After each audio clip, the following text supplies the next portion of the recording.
e guia-me pelas veredas da justiça, por amor do teu nome. Amém?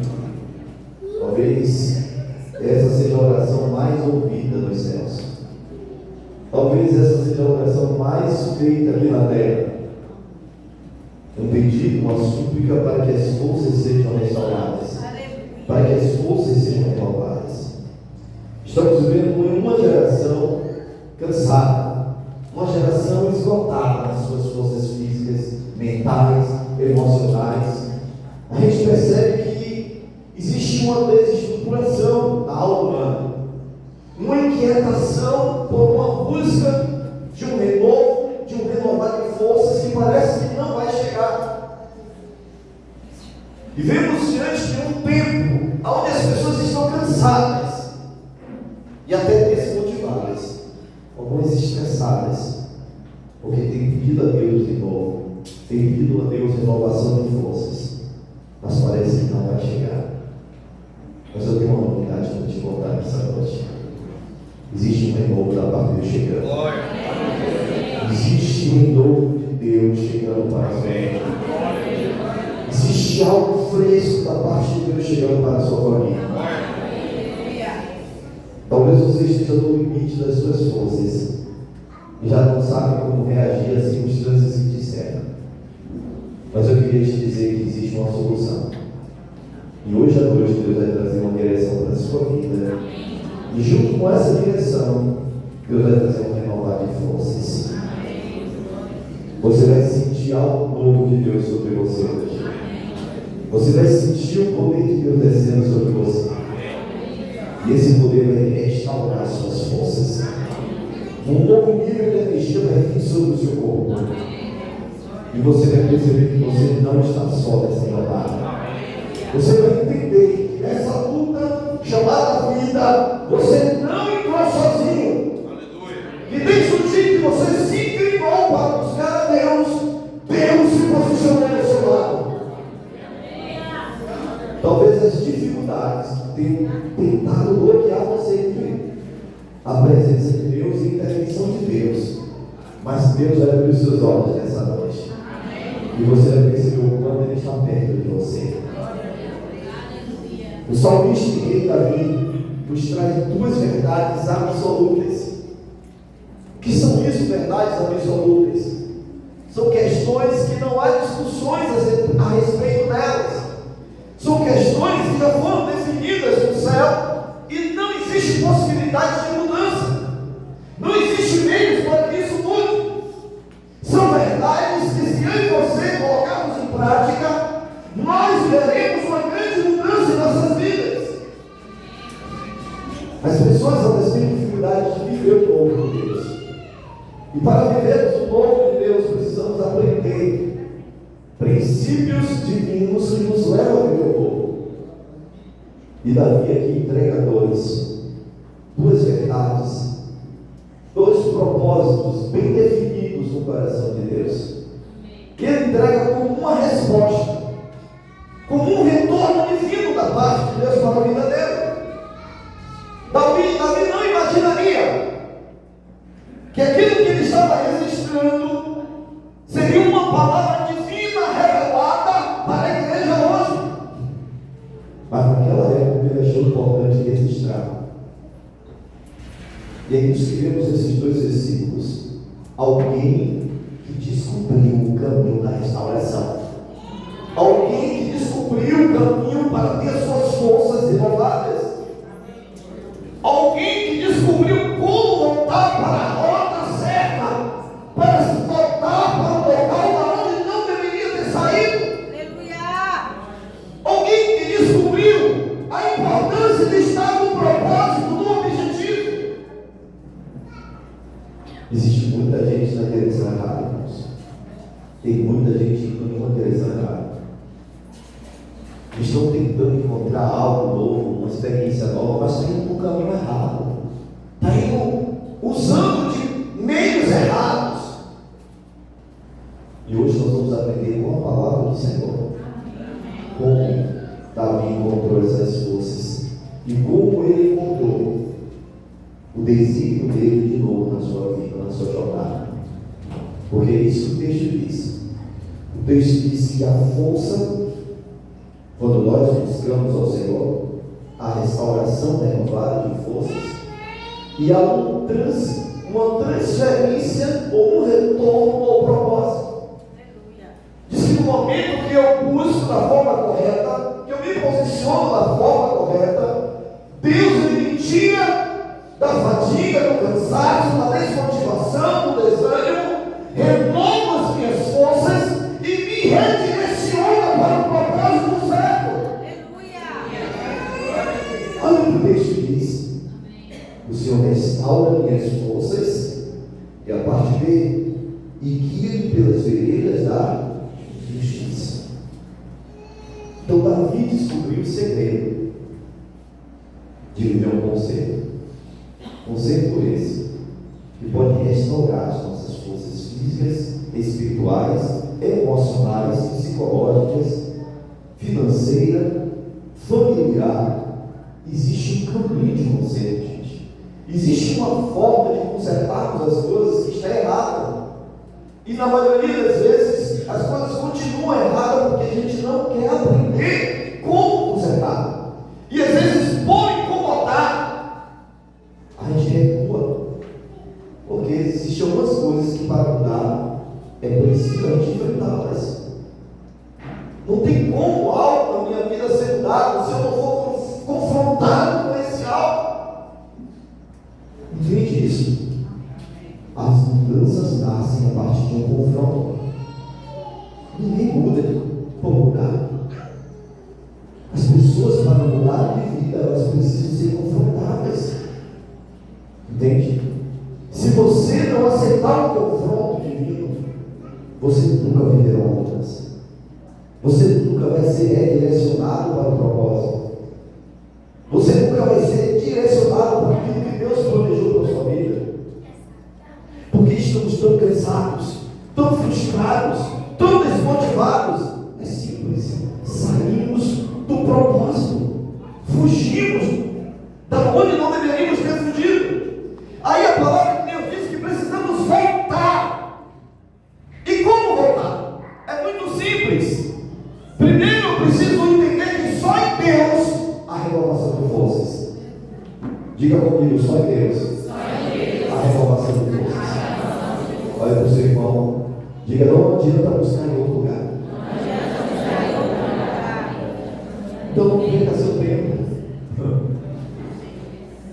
Porque não é uma questão de local, não é uma questão de espaço físico, é uma questão de buscar a pessoa certa. E Davi traz essa palavra de revelação. Ele disse: eu busquei o Senhor e Ele restaurou as minhas forças. Então a primeira coisa que precisamos entender é que para termos as nossas forças renovadas, precisamos aprender a buscar o Senhor. Entende? Existem algumas passagens da Bíblia que vai dizer assim: buscá-lo de todo o vosso coração. Mas vocês estão buscando e não estão recebendo porque estão buscando ou pedindo mal. Então estamos pedindo da forma errada. Estamos buscando às vezes da forma errada. Existe uma maneira certa de buscá-lo? Sim, é claro que existe. E às vezes negligenciamos essa maneira. Por quê? Porque a gente não concorda. Porque a gente quer fazer do nosso jeito. Porque se não for do meu jeito, não serve. Mas Deus não negocia o processo dele com ninguém. Amém. Você sabia disso? Que os processos divinos são inegociáveis? Que a forma que Deus determinou que vai tratar você, Ele não vai negociar. Ele não vai mudar. Existe uma passagem da Bíblia que eu acho impactante. Ela diz que no primeiro e no segundo dia Deus quebrantou. Mas no terceiro dia o Senhor curou e restaurou. E a partir do terceiro dia diz que o indivíduo viverá diante dele. Aleluia. Então existe um processo divino que nós precisamos compreender. Quando Jacó sai da sua terra natal e vai para a casa do seu tio Labão, algo começa a acontecer nesse processo. A primeira primeira experiência de Jacó acontece na ira. Veja que Jacó está saindo do seu propósito por uma situação criada por ele mesmo. E a Bíblia diz que na ira ele tem a primeira experiência dele com Deus. Diz que ele faz um voto. E ele se compromete com Deus, que se Deus fosse com ele, Deus se tornaria o Deus dele. E de tudo que Deus o desse, ele daria o dízimo. Foi a primeira experiência de Jacó com Deus. Mas aí Jacó chega na terra do seu tio e se depara com um tio corrupto, enganador, pior do que ele. E a primeira experiência que Jacó tem de ser enrolado, enganado, é quando o tio dele pega a filha mais velha e dá uma mulher mais nova. E ele se vê na situação em que ele não tinha como voltar atrás, porque ele se casou enganado. Ele amava a outra filha e o tio empurrou. Tudo por quê? Porque ainda ele não tinha voltado para o propósito. Mas mesmo assim Deus estava com ele, irmãos. Deus não abandona os seus. Mesmo quando tentamos fugir do propósito, Deus cria meios para nos trazer de volta. E a Bíblia diz que Labão prospera por causa de Jacó. Os 7 primeiros anos da vida de Jacó naquele território fez com que o seu tio prosperasse. E o tio dele entendeu isso, que Deus o estava abençoando por causa de Jacó. E aí vem um segundo período de 7 anos. Deus faz com que coisas maiores ainda aconteçam. E aí Labão entrega a segunda filha para Jacó. E chega o momento que Jacó decide voltar para o propósito, voltar para o objetivo dele, voltar para a missão que Deus o tinha designado. O que acontece? O tio dele oferece um salário e diz: você vai escolher o salário que você quer. E Jacó escolhe o salário dele. E o tio troca o salário de Jacó 7 vezes, até que Jacó não suporta mais e decide fugir da casa do tio com suas mulheres, suas concubinas e seus filhos. E quando ele foge, ele tinha 2 problemas. Primeiro, a perseguição do tio, porque o tio iria persegui-lo de forma implacável. E assim aconteceu. Mas Deus novamente intervém. Por quê? O homem tinha decidido voltar para o propósito divino. O tio veio com força total para matá-lo e tomar tudo de volta. E quando já estava chegando perto de Jacó, diz que Deus visita Labão em sonho. Diz: não diga mal nem bem a Jacó, porque eu o tenho preservado. E Labão chega e diz: olha, eu vim disposto a te matar e a levar minhas filhas e meus netos de volta para a minha terra. Mas o dedo do teu pai me bloqueou, me paralisou e disse para que eu não dissesse nem bem nem mal contra ti. E aí eles fazem uma aliança e Jacó continua a sua jornada de volta para o propósito. Só que ele tinha o maior desafio da vida dele. Ele não estava pronto, pelo menos era o que ele imaginava, de encontrar o confronto que ele encontrava, encontrar o ser humano. Muito medo tomou conta do coração daquele irmão. E quando já estava chegando nas terras do seu pai, diz que Jacó envia alguns presentes para acalentar o coração do seu irmão. Diz que o seu irmão não recebeu os presentes. Reuniu 400 homens e foi em busca de Jacó para matá-lo. E aí chega os funcionários de Jacó e diz: olha, seu irmão não recebeu bem os presentes e está vindo ao teu encontro com 400 homens armados. O homem se apavorou, o homem se desesperou, dividiu toda a caravana dele em 3 e mandou cada uma parte com uma esposa. E por último ele passou o vale Jaboque e foi ter um encontro com Deus.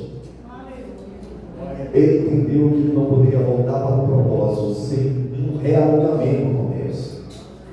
Deus vai realinhar a sua vida e vai te introduzir de volta ao propósito dele. E lá neste lugar de conserto, você vai sentir suas forças renovadas. Você vai ver a mão de Deus vindo sobre você. E uma capacitação sobrenatural sendo estabelecida. Eu não estou falando do futuro, eu estou falando do agora. Então você deve estar pensando em sentar. Quantos dias, pastor? Quantos meses? Para hoje.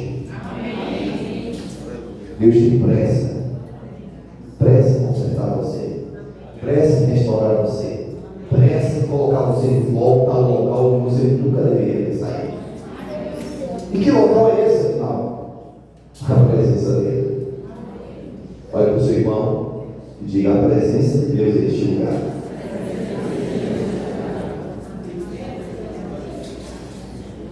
Então podemos entender que existe um processo simples. A primeira coisa é ter em mente de que Deus é aquele capaz de renovar as suas forças.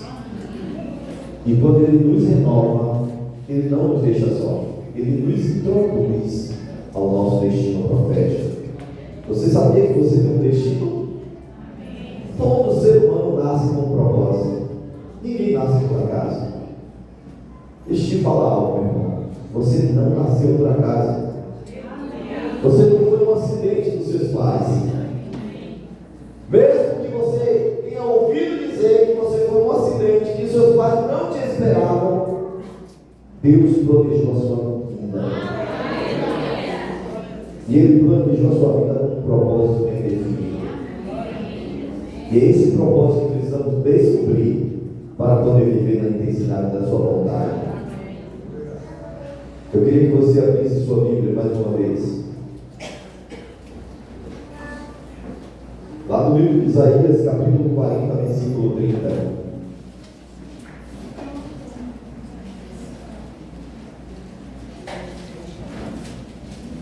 Isaías, capítulo 40, versículo 30.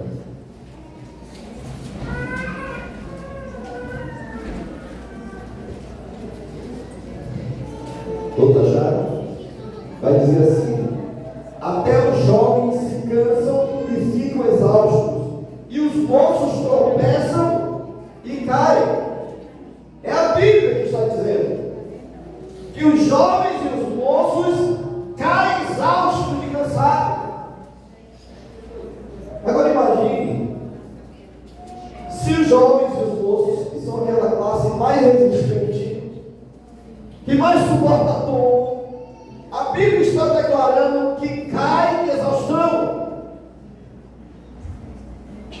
Então nós estamos vendo a Bíblia falando de uma classe de pessoas que tem uma estrutura física resistente. Pelo menos é para ter. Está lá entre os seus 16 aos 30 anos. O camarada está no meio termo ali, onde ele está no máximo da sua força. Mas aí a Bíblia vai dizer que até esses caem de exaustos.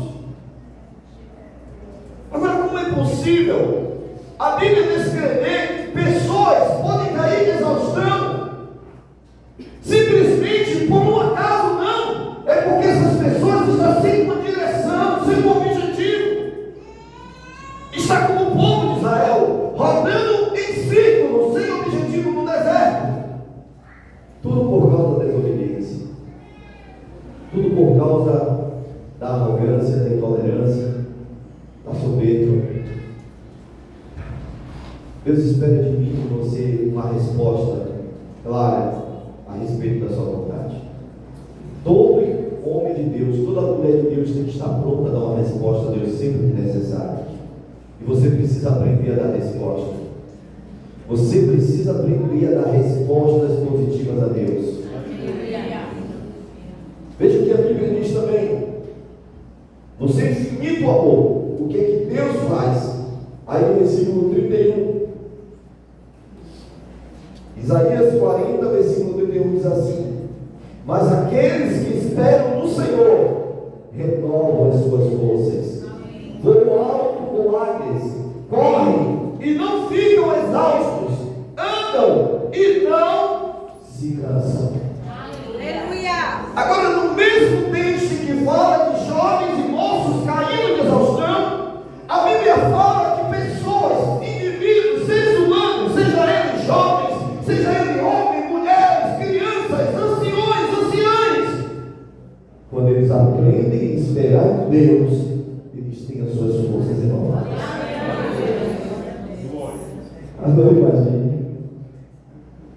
os velhinhos, os idosos, com mais força do que muito jovem, do que muito moço, suportando mais situações e mais realidade do que muitos jovens, simplesmente porque entenderam que existe uma maneira de vencer, existe uma maneira de triunfar, existe uma maneira de superar as adversidades, existe um caminho para ter as nossas forças renovadas.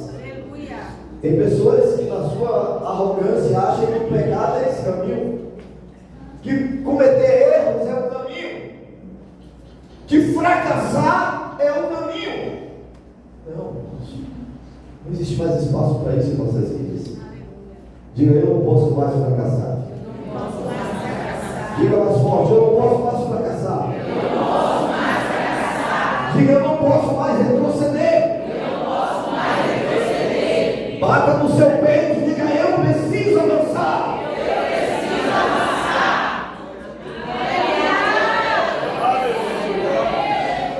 Não existe espaço mais para acharmos que errando, pecando, cometendo besteira, fazendo bobagem, que Deus já está tolerando essas coisas.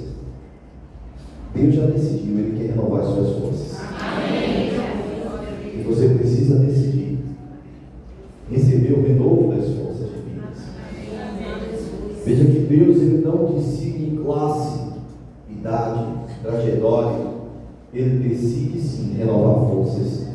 Seja você um jovem, seja você um ancião, uma mulher, um homem, Deus, Ele decidiu renovar suas forças. Ele decidiu renovar a sua alegria. Mas quem são essas pessoas? Que o próprio Deus decidiu dar grande vigor. Quem são essas pessoas, afinal? Está aí no versículo 29, Isaías.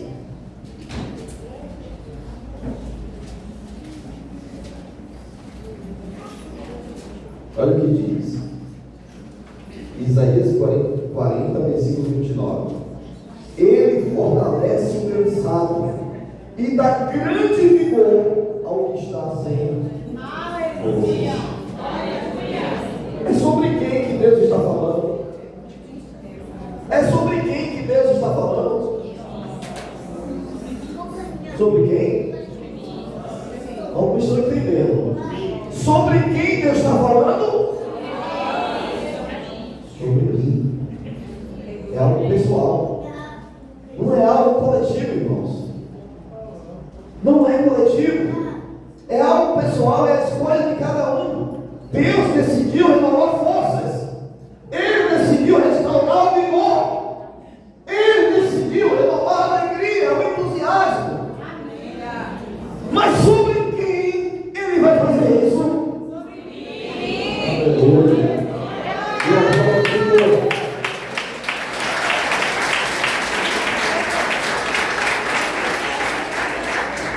Então podemos perceber que as pessoas que Deus renova as forças têm 4 coisas em comuns. Quais são essas coisas que nos identificam com a renovação divina? São muito simples. A primeira dela é a própria renovação.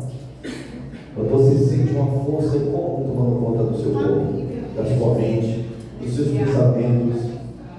Sabe aquele momento que você está desmotivado, cansado, desanimado, e aí Deus envia aquela palavra, ela entra em você e começa a mexer nas suas estruturas, e você se quebranta, se derrama diante do Senhor.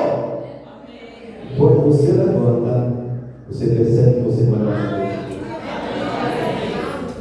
É a mesma atitude que o papai lá daquela infância nossa fazia, né? Deus comia o espinafre. Está forte, né? Tem muito crente que está precisando voltar para o espinafre. Segunda característica, voam alto como águias. É a segunda característica de pessoas que são renovadas por Deus. Essas pessoas aprendem a voar alto. E o que é isso, voar alto? Pessoas que não têm medo de sonhar. Pessoas que não têm medo de expressar os seus sonhos. Pessoas que têm coragem para olhar para as circunstâncias e dizer: eu vou conseguir. Eu vou avançar. Eu vou vencer. Nenhum bloqueio, nenhuma dificuldade, nenhuma crise, nenhum problema vai me impedir de eu vencer. Porque o meu Deus é comigo. É disso que o texto está falando. Essas pessoas, elas conseguem sonhar, mesmo diante das adversidades, mesmo diante das coisas mais impróprias, mais indevidas, ou quem sabe impossíveis de serem vividas. Elas sonham, porque elas ousam acreditar em Deus. Experimente do amor. Você vai perceber que a vida, ela é poderosa quando começamos a voar. Qualquer ser humano é capaz de sonhar, inclusive você. Existe um versículo da Bíblia que diz assim: sonhas e ganharás o mundo. Sonha e ganharás o mundo. Precisamos aprender a sincronizar os nossos sonhos com os de Deus, as nossas vontades com a vontade de Deus, porque quando essas duas coisas se cruzam, há uma explosão de milagres. Há uma explosão de milagres. Uma terceira característica entre essas pessoas que são renovadas: elas correm e não ficam exaustas. Agora imagine, o texto está falando de vida, da vida, certo? Cadê Lena? Lena?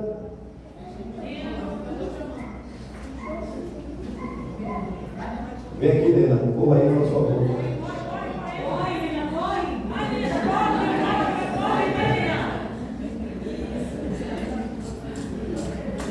Para quem não sabe, Lena é uma das nossas esportistas. Verdade.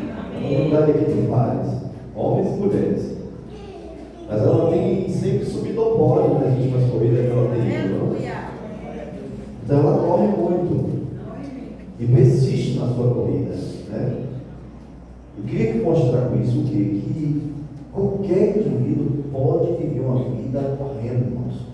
E eu não estou falando do estilo de corrida de Lena.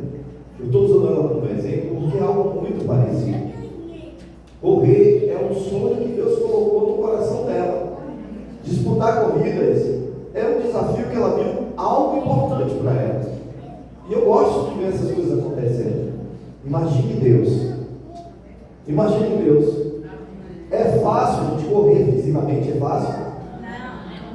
Olha, sabe quanto tempo eu venho tentando fazer a pastora dar um piquezinho rápido?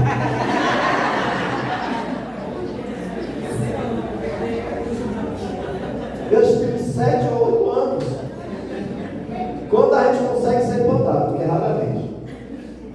Aí quando começa a andar, e aí dá vontade de correr. Começa a andar, dá vontade de correr. Aí eu digo: vamos dar uma corridinha? Eu não consigo não. Minha filha, tente pelo menos, vamos dar uma carreirinha, não dá você. Porque assim funciona. E aí depois para todo mundo. É diferente desse tipo de corrida que a Bíblia fala. Porque a Bíblia está falando da nossa vida. E a vida, apesar de parecer com uma corrida olímpica, ela tem suas diferenças. Sabe? Na corrida eu posso desistir se eu estiver cansado. Na vida eu não posso retroceder. Eu não posso recuar. Eu não posso parar. Vocês estão entendendo? Lá na corrida que ela disputa, eu posso até disputar. Mas com certeza eu vou me cansar bem rápido e vou parar logo. Mas na minha fé,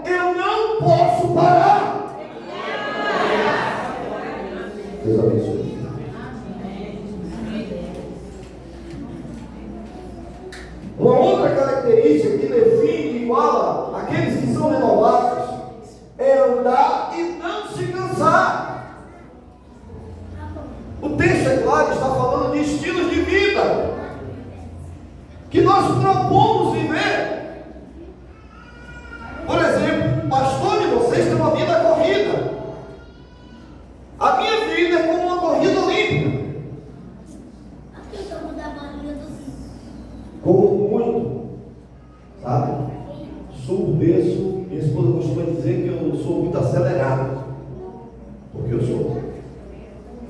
Eu nunca me incomodei as coisas, irmãos. Nunca tive medo de trabalho. Pelo contrário, sempre Deus me deu forças para olhar para o trabalho e ver como algo digno. Sabe, trabalho todos os dias, irmão, todos os dias. Trabalho de madrugada, trabalho pelo dia, trabalho de madrugada, trabalho pelo dia. E tem um dia que eu pego meia-noite, só largo 2 da tarde. Aí chego em casa, ela olha para mim e diz: você está acabado, vem dormir um pouquinho. Eu digo: já vou. E aí ficou insistindo, ela não vem para a cama. Até que ela consegue me arrastar e me jogar na cama e eu lá desmaio. Por quê? Porque eu sou um ser humano. Mas a minha vida é uma corrida. Tem pessoas que são mais desaceleradas. Podem se enquadrar nesse estilo de vida que o texto fala em seguida: andar. Talvez a sua vida não é uma corrida, mas é uma caminhada. O texto está dizendo que na sua caminhada, no seu estilo de vida, você não vai se cansar.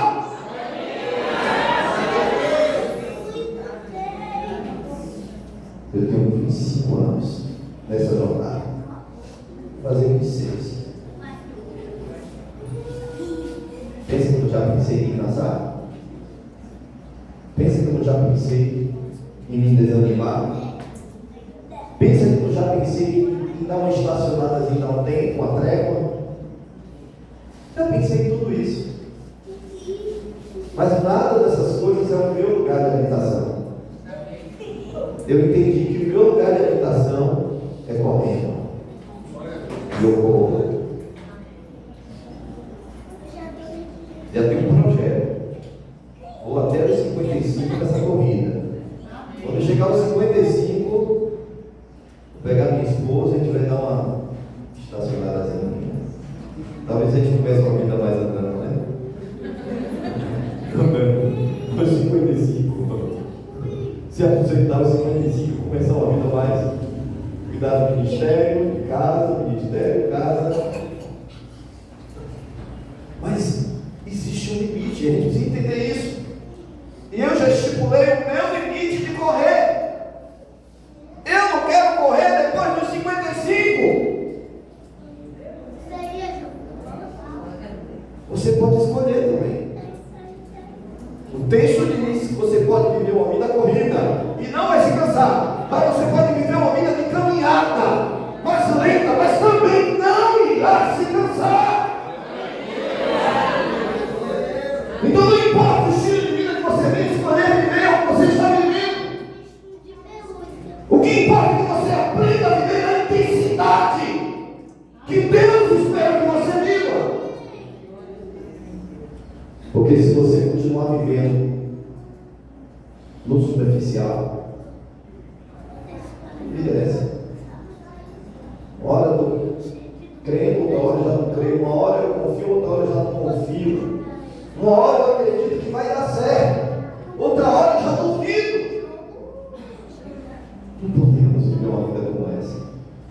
A Bíblia diz que nós não somos daqueles que retrocedem para a perdição, mas daqueles que avançam para o alto. Deus quer que você avance. Deus espera que você avance. Porque o que Ele tem para a sua vida está diante de você. Então, se você quer viver uma vida renovada, primeiro aceite o desânimo não é o lugar onde você deve habitar. O desânimo não pode exercer domínio sobre a sua vida. Ele pode tentar. Ele pode bater na porta da sua casa. E você vai perguntar: quem é? Sou eu. Desânimo. E aí você vai abrir ou não. A escolha vai ser sua. Os sinais vão ser dados. De quem está batendo na porta do seu coração? Aceitar ou rejeitar vai ser uma escolha sua. Se você abrir a porta, ele vai entrar e vai se instalar na sua vida. E vai tornar a sua vida um caos.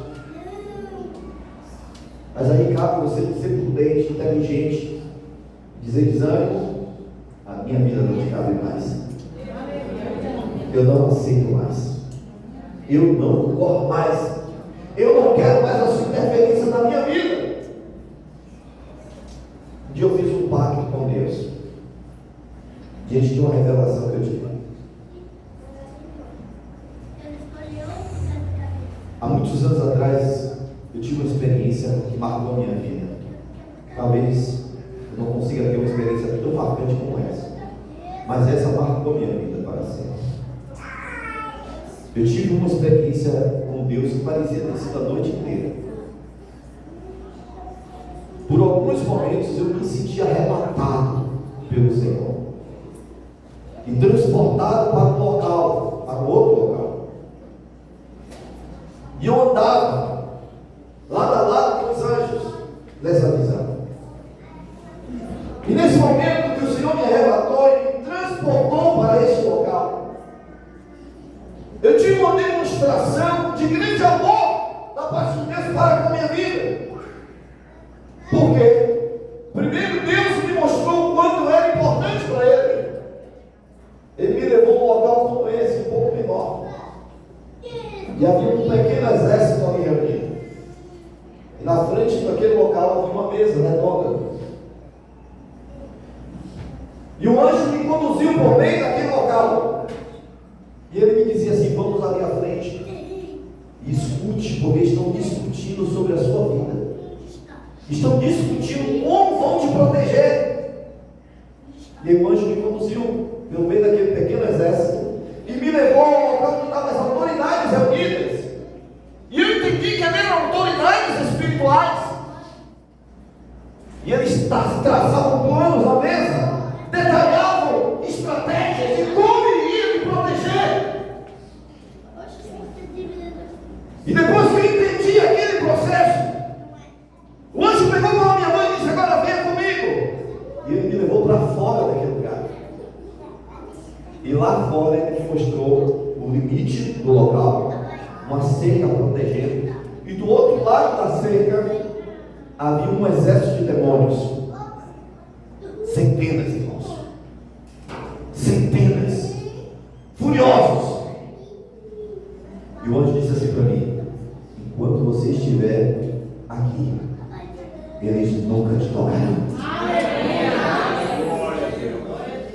Eu não posso retroceder. Eu não posso recuar. Eu não posso recuar. A mim não foi dado o direito de retroceder, de recuar. Por quê? Porque se eu recuar, eu morro. Porque se eu recuar, o inferno inteiro me estraçar. Eu entendi que para mim só tem um caminho: vencer. Para mim só tem uma saída: vencer, avançar. Eu entendi que eu não sou daqueles que retrocedem para o fracasso, eu sou daqueles que avançam para o êxito. Você também faz parte desse exército, dos que avançam. Diga: eu também faço parte. Abra sua Bíblia em 2 Coríntios, capítulo 4, versículo 16 ao 17.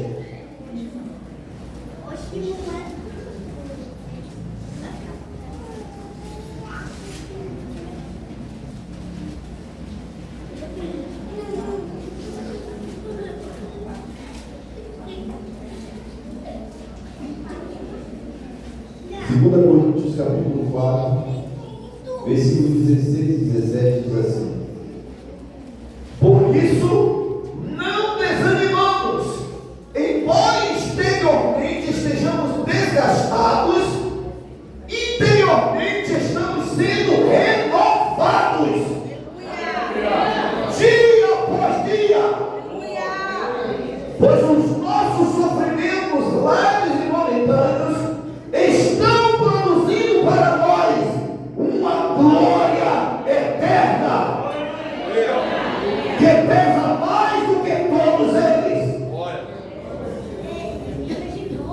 entender o processo?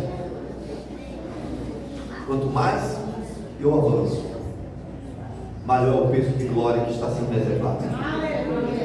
Quando eu paro e retrocedo, eu rejeito tudo que Deus está preparando para a minha vida. Por isso, olha para a pessoa que está ao seu lado, você não pode voltar. Você não pode retroceder. Amém? Veja aí em 2 Crônicas, capítulo 15, versículo 7.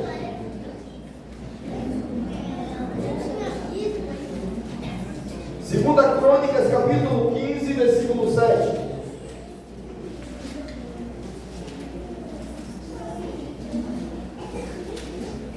Todos acharam? Segunda Crônicas, capítulo 15, versículo 7.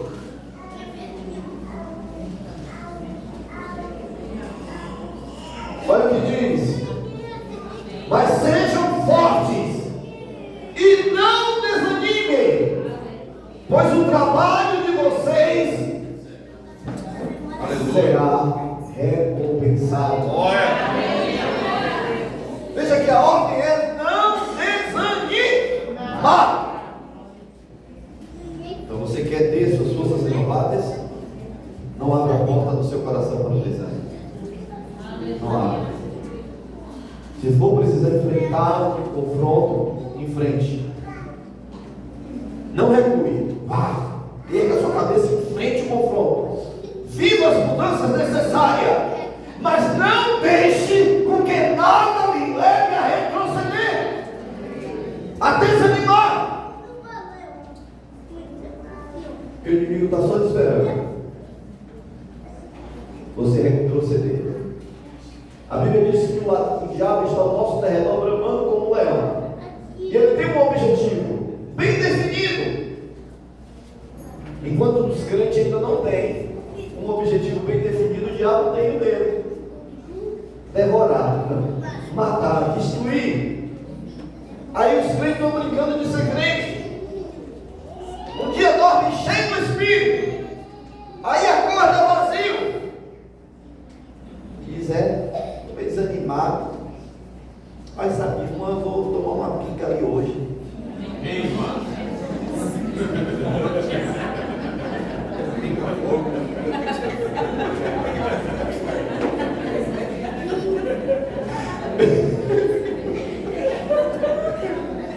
Esse é um exemplo. Pode ser fumar um cigarro, cheirar uma cocaína. Entende? Por quê? Porque não quando vem.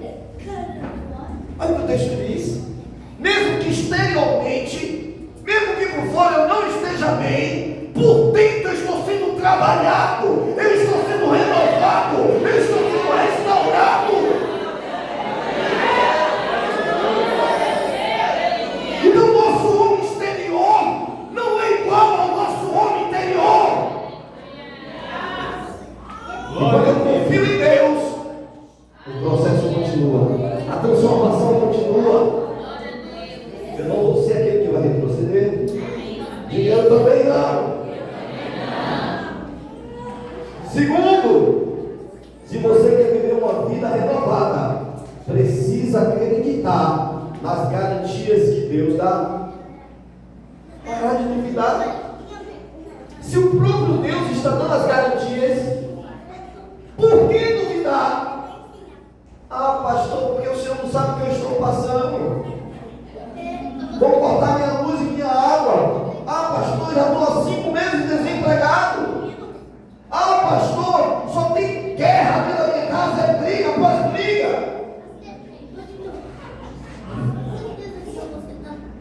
Se posicione. Seja quem você foi chamado para ser. Pare de estar se igualando a esse mundo. Você não é mais desse mundo. Você é de um outro mundo muito superior. Essas coisas deste mundo, talvez elas podem até abalar a sua estrutura, mas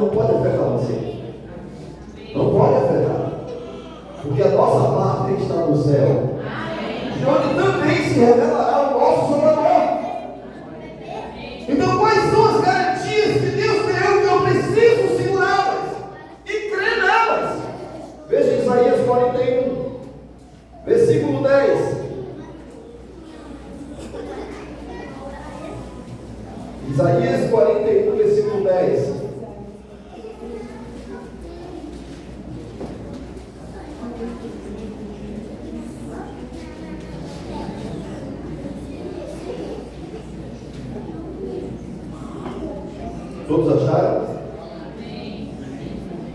Olha o que Isaías 41:10 vai dizer: por isso não tema, pois estou com você. Não tenha medo, pois sou o seu Deus. Eu te fortaleço, eu te ajudarei e segurarei com a minha mão vitoriosa. Algumas versões vão dizer: a minha mão direita vitoriosa. Ah, pastor, estou me sentindo fraco. Confie na mão de Deus. Não tem nada nesse mundo que vai te sustentar mais do que a mão de Deus. Deus vai te manter de pé, se você confiar nele. Se a sua fé estiver em Deus, nada vai te destruir. Você vai ser inabalável. Você vai ter uma estrutura tão resistente, que quem bater em você não vai acreditar que você está de pé. Por quê? Porque Deus está te sustentando com a sua mão direita. Amém. Quando Deus fala de mão direita, a Bíblia está falando do lado forte. Deus está dizendo para você que eu vou te sustentar com toda a minha força. Foi essa experiência que eu tive, que marcou a minha vida. Depois da visão, foi esse texto que Deus colocou no meu coração, que Ele estaria me sustentando, me fortalecendo, e que eu não precisaria retroceder nem recuar, e sim confiar nele e em suas garantias. Agora veja o que diz em Mateus 28, versículo 20. Talvez é um texto conhecido que você não precisa nem abrir. Foi a resposta de Jesus para os seus discípulos. Ele diz: eis que estou convosco. Quando? Todos os dias. Uma vez por semana? Duas vezes por mês? Eis que estou convosco todos os dias. Até quando? Até o final do ano 2025? Talvez até meados de 2026? Todos os dias. Até quando? Até o final dos tempos. Sabe quando é que Jesus não vai estar com você? Sabe quando? Quando você estiver com Ele lá. Aí não vai precisar mais Ele estar aqui com você. Porque enquanto você viver neste mundo, você vai ter a presença dele do seu lado. Você vai ter Ele te sustentando, te fortalecendo, te guardando, te livrando do mal. Veja mais uma garantia em Isaías 40, versículo 29. Ele diz assim: Ele fortalece o cansado e dá grande vigor ao que está sem forças. Ele quem? Deus. Deus é esse que dá força ao cansado, que vai dar a você a capacidade de superação. Aleluia. E queria que você visse também mais uma garantia que tem em Jeremias, capítulo 1, versículo 12. Jeremias 1, 12.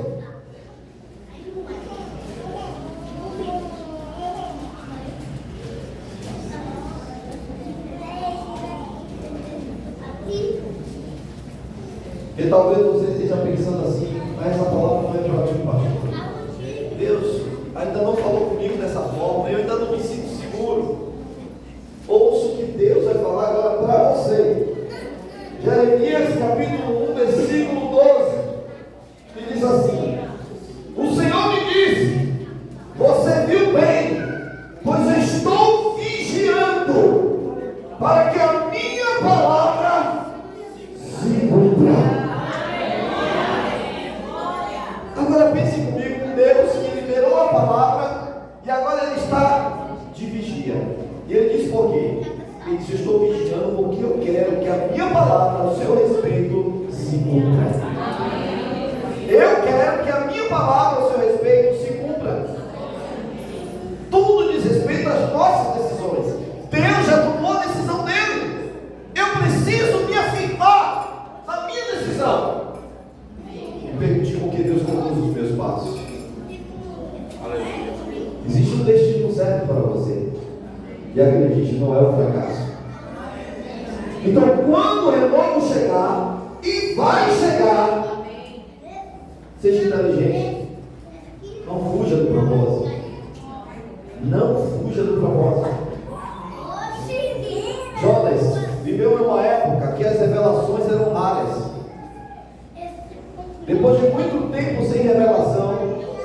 Deus decide se manifestar. E se manifesta para quem? Para Jonas. O que Deus quis fazer? Renovar as forças de Jonas. Primeiro. Segundo, Deus deu a Jonas uma missão. Deus disse: olha, eu estou te renovando, estou restaurando a sua fé, me revelando para você. E agora eu te dou uma missão. Vá até a cidade de Nínive e pregue para ela, para que se arrependa. Porque se não se arrepender, eu descerei e destruirei toda a cidade. E o que acontece em seguida? Jonas, ele recebe o renovo, recebe a porção dele junto com a revelação. E o que é que ele faz? Ele foge. Pense um grande fujão. Agora, por que Jonas fugiu? É muito simples. Ele não queria pregar para a cidade de Nínive. Ele tinha os motivos dele. Ele estava ferido com aquela cidade. E ele dizia consigo: eu pregar para essa cidade ímpia, para essa cidade perversa, eu não vou. Ele queria que Deus destruísse a cidade. Irmãos, tem muito crente assim. Deus querendo salvar e alguns crentes querendo que Deus destrua. Recebe a palavra de revelação que dá um renovo e se comporta de forma completamente contrária àquilo que Deus espera. E aí acontece que todo mundo já sabe. Jonas foge, é jogado do barco na maré, é engolido por uma baleia, ou como a Bíblia diz, por um peixe gigante. O peixe cospe na praia de Nínive, porque lá no ventre da baleia a Bíblia diz que ele orou a Deus, arrependido de ter fugido do propósito. Controle um pouquinho as crianças aí, por favor, pessoal. Isso aqui é um pouquinho difícil. Mas olha o que acontece. Deus decide dar uma oportunidade a Jonas e o livra do afogamento, enviando um peixe para que o engolisse e em uma condição sobrenatural o levasse de volta ao seu profético destino, ou destino profético.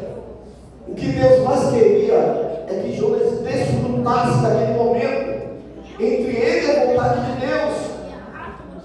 Era um momento de grande marca que estaria sendo deixado no legado de Jonas.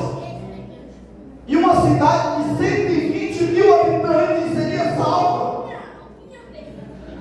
Mas Jonas decide, depois que Deus dá a nova oportunidade, ir. Mas não vai com muito gosto não. E ele começa pregando. E durante 3 dias, diga 3 dias, ele roda toda a cidade pregando a destruição. E por onde Jonas passava, acontecia o que ele não queria que acontecesse. O que? Arrependimento. As pessoas começam a se arrepender. A Bíblia diz que quando a palavra de Jonas chega ao rei, o rei libera um decreto. Todo mundo deveria se humilhar diante do Deus dos céus. Aleluia. Em jejum, pano de saco, branco. Toda a cidade se converte. O rei obriga até os animais a se converterem. Até os animais tinham que jejuar e vestir pano de saco. Olha que conversão profunda, irmãos. E aí Deus olha lá do céu e se alegra, porque a vontade dele era salvar, não era destruir. Mas quem não gosta? Jonas. Jonas não gostou do que estava acontecendo. Ele começa a reclamar. Ele tinha feito a obra dele, o que é que ele tinha que fazer? Vazar. Ele tinha cumprido a missão. Mas o que é que ele faz? Monta um acampamento a alguns quilômetros de distância da cidade. E ele dizia assim no coração dele: vou aguardar, porque vai chover pedra de fogo e vai matar todo mundo. Aí foi o primeiro dia nada, o segundo nada. Quando chega no terceiro dia que completa o ciclo que ele fez para pregar a palavra, Deus decide confortá-lo. E Deus bota uma árvore para nascer durante a noite. E quando ele acorda, ele está debaixo de uma sombra, porque ele estava no sol quente. E ele começa a montar mutirão naquele lugar, porque ele queria que Deus destruísse. E aí, como Deus percebeu que ele não iria ser grato, mesmo diante de um ato de bondade, Deus faz o quê? Toca na árvore e mata a árvore. Quando ele acorda no outro dia, já não tinha mais sombra. E ele começa a murmurar, começa a reclamar. Ah, o Senhor, é assim que o Senhor me trata. Matou a árvore. Que necessidade tinha de matar a árvore? Agora imagine que injúria no cão. O homem se zangou com Deus porque Deus matou a árvore. E ele queria que Deus matasse mais de 120 mil almas. Aí Deus olha para ele e diz: Jonas, tu está assim porque eu matei essa árvore que tu não viu nascer e crescer? E como eu não vou ter misericórdia de mais de 120 mil almas que arrependida se apresentou a mim? E aí encerra a história de Jonas. Não teve fim. Deus é fiel. Podia ser aquele filme lindo, né? Tem um finalzinho bonito onde o galã fica com a mocinha, né? Aquele final feliz. Mas não acaba o final feliz.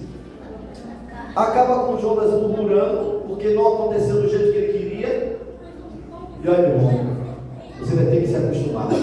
Nem tudo é como você quer. A vontade dele vai sempre prevalecer. E você precisa aprender a se alegrar com ela. Amém?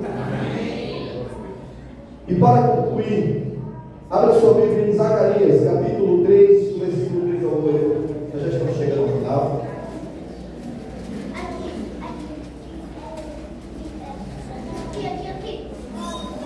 Zacarias, capítulo 3, do versículo 3 ao 8.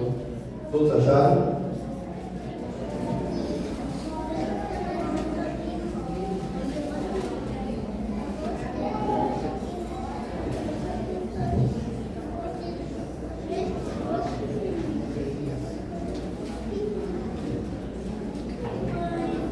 Amém? Zacarias capítulo 3, versículo 3 ao 8.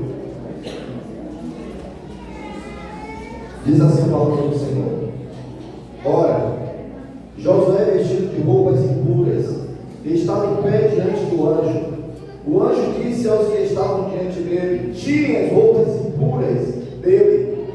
Depois disse a Josué: veja, eu tirei de você o seu pecado e coloquei vestes nobres sobre você.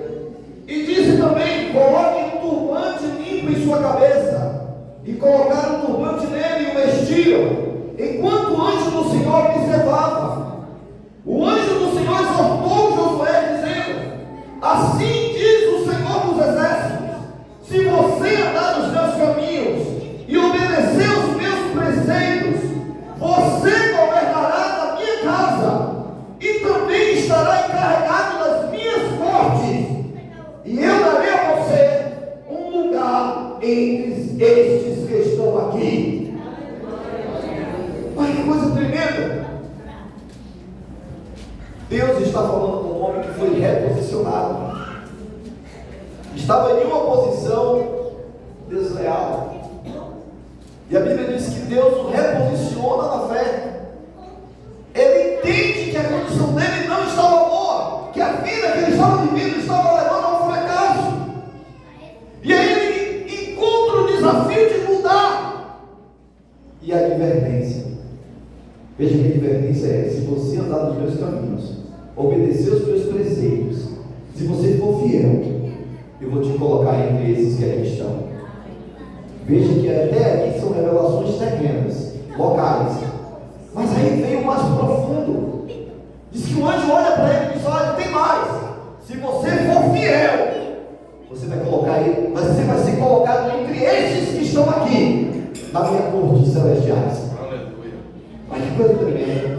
Existe uma hierarquia que qualquer indivíduo que obedece e honra a Deus pode participar dela na eternidade. Tem pessoas que só querem ir para o céu.